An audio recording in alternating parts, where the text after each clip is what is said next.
Hello friends, welcome to our channel. तो आज का हमारा पहला क्वेश्चन है मार्क द करेक्ट कोड। जहाँ पर सबसे पहले तो स्टेटमेंट फर्स्ट के अकॉर्डिंग क्या है, the Dobson unit is the most common unit for measuring ozone concentration. यानी कि ओजोन सांद्रता को मापने के लिए डॉप्सन यूनिट का यूज़ किया जाता है। यानी कि ये एक सबसे आम इकाई है। कौन सी यूनिट? Dobson unit. इसके बाद सेकंड स्टेटमेंट के अकॉर्डिंग क्या है, for example if you send me an email I can read it later and reply, that's asynchronous work। Friends, code आप अपनी स्क्रीन पर देख सकते हैं। इस क्वेश्चन के लिए करेक्ट कोड है कोड सी। कोड सी के अकॉर्डिंग क्या है, बोथ यानी कि दोनों स्टेटमेंट्स करेक्ट है। जहां पर फ्रेंड्स सबसे पहले तो हम अपनी स्टेटमेंट फर्स्ट को डिस्कस कर लेते हैं। तो फर्स्ट स्टेटमेंट के अकॉर्डिंग क्या था कि डॉप्सन यूनिट है वो सबसे मोस्ट कॉमन यूनिट है मेजर करने के लिए किसे, ओजोन कंसंट्रेशन को। इसके बाद सेकेंड स्टेटमेंट के अकॉर्डिंग क्या था कि एग्जाम्पल देख लेते हैं। अगर आप ईमेल करते हैं मुझे तो मैं उसको बाद में पढ़ सकता हूं और रिप्लाई कर सकता हूं, तो ये असिंक्रोनस वर्क है। तो ये करेक्ट आंसर है, यानी कि ये भी करेक्ट स्टेटमेंट है। जहां पर असिंक्रोनस कम्युनिकेशन कोई भी कम्युनिकेशन हो सकता है जो नहीं होता है रियल टाइम में। Emails, form comments, watching pre recorded lecture videos, lessons etcetera, ये सभी किसके एग्जाम्पल्स हैं? असिंक्रोनस कम्युनिकेशन के। तो ठीक इसी तरह आप अगर ईमेल करते हैं और जो रेसिपिएंट है यानी कि प्राप्त करता है वो उसको बाद में पढ़ सकता है और रिप्लाई कर सकता है, तो ये किसका एग्जाम्पल है? असिंक्रोनस कम्युनिकेशन का। नेक्स्ट क्वेश्चन है हमारा, grading the final learning outcomes is known as dash, यानी कि अधिगम के अंतिम परिणामों की ग्रेडिंग को डैश के रूप में जाना जाता है। ग्रेड करना फाइनल लर्निंग आउटकम्स को, इसको जाना जाता है इनमें से ऑप्शन है समेटिव इवैल्यूएशन के रूप में। समेटिव इवैल्यूएशन क्या है? एक टाइप है इवैल्यूएशन का, यानी कि मूल्यांकन का एक तरीका है जो कब होता है? End of a learning period, यानी कि किसी लर्निंग पीरियड के या फिर लर्निंग प्रोग्राम के एंड में होता है। इट असेसेस, यानी कि समेटिव इवैल्यूएशन असेस करता है, आकलन करता है स्टूडेंट की लर्निंग को। और क्या असेस करता है? आकलन करता है कि जो इस्टेब्लिश्ड लर्निंग गोल्स थे उनको स्टूडेंट पूरा कर चुके हैं या नहीं।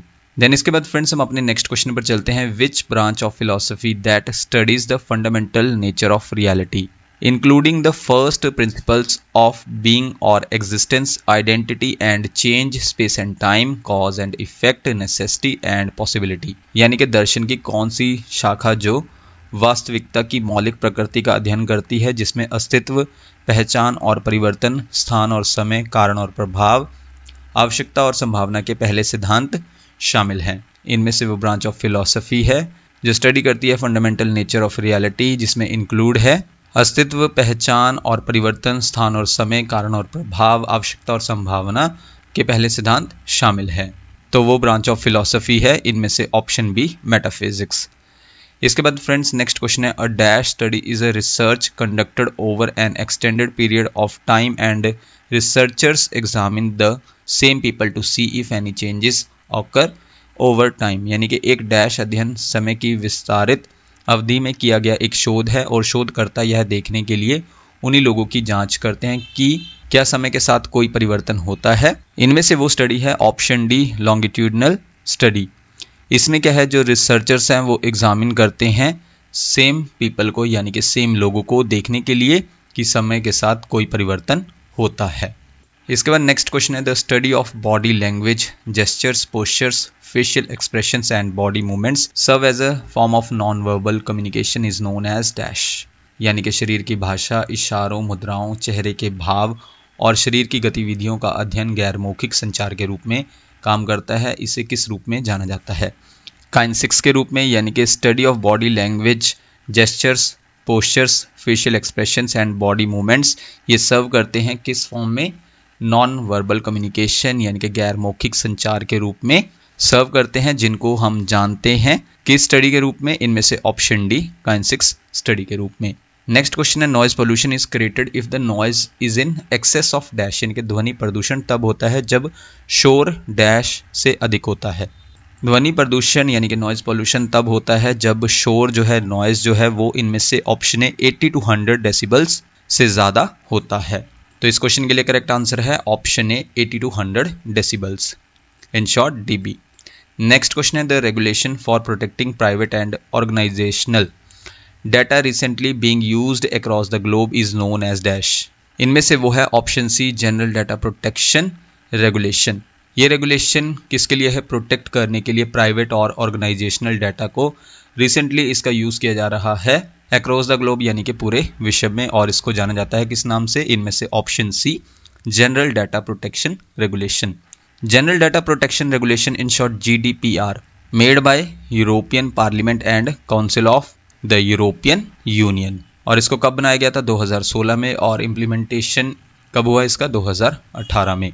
नेक्स्ट क्वेश्चन है mark the correct code. Number 1 statement है Bengal national college was set up in 1906 for imparting knowledge of India's art literature and philosophy under the principalship of Motilal Ghosh.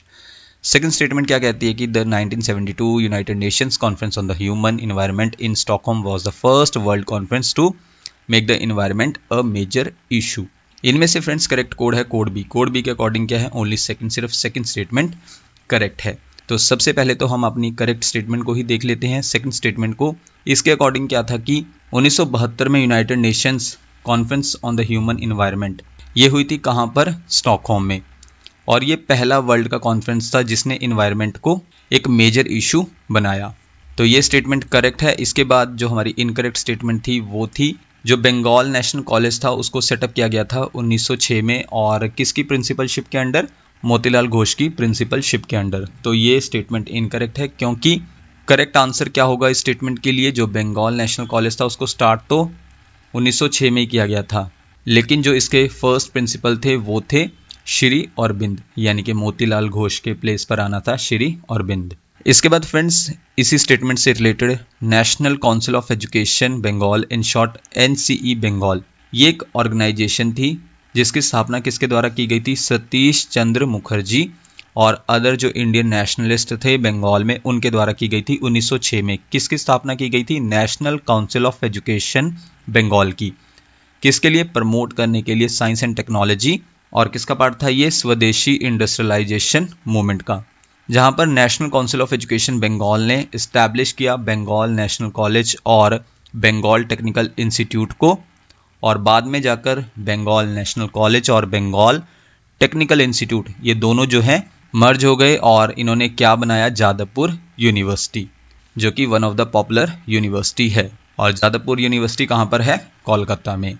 इसके बाद हमारा नेक्स्ट क्वेश्चन है which state has declared 2020 as the year of artificial intelligence in short AI and has signed memorandum of understandings with tech firms for AI research. इनमें से वो state है जिसने declare किया 2020 को कौन सा साल? आर्टिफिशियल इंटेलिजेंस का साल, और हस्ताक्षर किए मेमोरेंडम ऑफ अंडरस्टैंडिंग पर किसके साथ? टेक फर्म्स के साथ। किसके लिए? आर्टिफिशियल इंटेलिजेंस रिसर्च के लिए। तो वो स्टेट है ऑप्शन डी तेलंगाना। इसके बाद हमारा नेक्स्ट क्वेश्चन है the dash national park was declared as a UNESCO biosphere reserve in 2020।